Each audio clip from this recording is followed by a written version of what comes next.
Welcome to the Equipped Disciple channel. My name is Rick McClatchy. I will be your host. We are here to be and to make disciples of Jesus, and we do that through daily devos, through Sunday sermons, and through other discipleship resources. We are here to equip you. Another day of your daily devos. I'm Pastor Rick, and we're jumping right on in. Proverbs chapter 20, and we're not going to waste any time. We're going to just jump right into it today. So let's go ahead and start with verse 1. We're talking about the righteous act with integrity and other assorted proverbs for today. Wine is a mocker, beer is a brawler. Whoever goes astray because of them is not wise. And this is just a fact of the matter. You know, if you abuse wine or beer or hard liquor or any of those kinds of substances, it's just not wise. If it becomes a stumbling block, if it becomes something that trips you up, just say no to it. You know, there's a lot of social pressure in a lot of situations to be a social drinker and why don't you drink and all this kind of stuff. Man, just be willing to say no and to say completely no to it if you need to, because it's a mocker and a brawler. A king's terrible wrath is like the roaring of a lion. Anyone who provokes him endangers himself. Yeah, basically, don't take somebody that's in a place of huge power and provoke them to anger. You want to use your nice skills when working with someone like that and try to be more diplomatic. Honor belongs to the person who ends a dispute, but any fool can get himself into a quarrel. And isn't that the truth? It's so easy to start an argument. It's much more difficult to find a way to a mutual agreement at the end. To put an end to the fight, to put an end to the disagreement. And there's a lot of honor then for that person. The slacker does not plow during planting season, and at harvest time he looks and there is nothing. And that's one of the challenging things, is that you're not going to notice it. You're not going to notice it during the planting season. All you're going to notice during the planting season is that you have a lot of extra time on your hands and you're really relaxed and you're really enjoying yourself. But when harvest time comes around, that's when you got to pay the piper. I mean, that's when reality really strikes. And so that's a challenging part of what you might call a lagging indicator, right? So that by the time you're experiencing the reason, by the time you're experiencing the result of your behavior, it's too far gone to be able to just go back and fix it. And so that's why reading and learning and growing in advance and developing wisdom and understanding is so critical, because so many things that we do, so many choices that we get wrong, we don't notice it until kind of it's too late. Verse 5, counsel in a person's heart is deep water, but a person of understanding draws it out. So counsel in a person's heart is deep water, but a person of understanding draws it out. Just that skill of being able to draw stuff out of people as you're speaking to them, as you're asking them questions, and as you're trying to dig deep into the issue. A lot of times people know the answer in their own heart. You just have to help them be able to talk about it out loud and ask the right questions to get them to kind of resolve it in their own mind, or in the process kind of expose the thought processes that they have that are inaccurate, that need to be corrected. And then you can together kind of work on that once it kind of gets exposed in the conversation. Verse 6, many a person proclaims his own loyalty, but who can find a trustworthy person?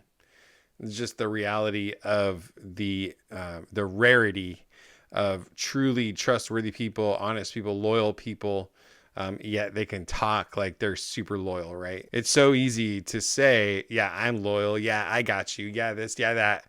But do they follow it through? Do they actually make it happen? Verse 7, a righteous person acts with integrity. His children who come after him will be happy. So a righteous person, one of the things that marks a righteous person is integrity. Doing what you say you're going to do, following through, being the same person when people are watching as you are when no one is watching. That it would be kind of just kind of a rough definition of integrity there. And the righteous people act with integrity, and their children who come after them will be happy. So there's a generational benefit to integrity that I think is really worth paying attention to. A king sitting on a throne to judge separates out all evil with his eyes. Just by the look, right? Just by checking things out, you can divvy out what's good and what's wrong, what's evil and what's right. Who can say I have kept my heart pure? I am cleansed from my sin. And the basic assumption of the answer there is no one. Nobody can say. Nobody can say I've kept my heart pure and I'm cleansed from my sin, except for those that have come to Christ, which actually, obviously being in the Old Testament, this would be like looking forward towards the Messiah that would come. Differing weights and varying measures, both are detestable to the Lord, even a young man. So differing weights and measures, again, we have talked about this a number of times to go like, wow, I think this might be important to the Lord that he let this get dropped into Proverbs this many times. Just treat people equally. Don't take bribes. Don't be, beholden to anybody. Don't cheat people. Be honest. Be clear. The Lord will reward those that do righteous things. We talked about it yesterday. Just the blessing of obedience. Do the right thing, and the blessing of the Lord can follow you when you're in that place. Verse 11, even a young man is known by his actions, by whether his behavior is pure and right. So even young people their reputation is built based on how they act, and it's right, and so it's to teach our kids the importance of being people of honor even from an early age, and not just discounting them because you're young, but not that we shouldn't have grace and mercy. Really, we should have grace and mercy for lots and lots of people, but even a young man is known by his actions and whether his behavior is pure and right. Start early, begin to develop righteous behavior, righteous thinking from the beginning, and you'll develop a great reputation and be honored as a result of your righteous actions and pure and upright behavior. Verse 12, the hearing ear and the seeing eye, the Lord made them both. Don't love sleep or you'll become poor. Open your eyes and you'll have enough to eat.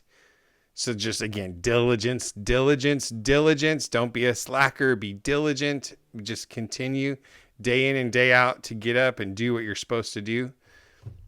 It's worthless, the buyer says, but after he goes on his way, he gloats. And I just love Proverbs' identification of human nature and just telling you the way people act, because isn't that how it is? Like the guy that comes to buy the thing that you have posted on Facebook Marketplace, and and he says, that's not worth that. That's terrible. Goes home and he's like, oh my gosh, let me show you this great deal I got. So when you're selling something, know its value and don't be pushed around by people's manipulation. There is gold and a multitude of jewels, but knowledgeable lips are a rare treasure. So those that have knowledge, actual, deep, good knowledge, the words that come out of their mouths are a rare treasure, because it's hard to find, There's gold and a multitude of jewels, like riches. Riches are common, but knowledgeable lips are a rare treasure. So I hope you are encouraged today to be a person of integrity, to be a diligent person, to understand, some of human nature there about people saying it's worthless and walking away and gloating about it. Just to be wise, to be discerning, to be on top of those things. So with that, God bless you. Have a great day, and I will see you tomorrow.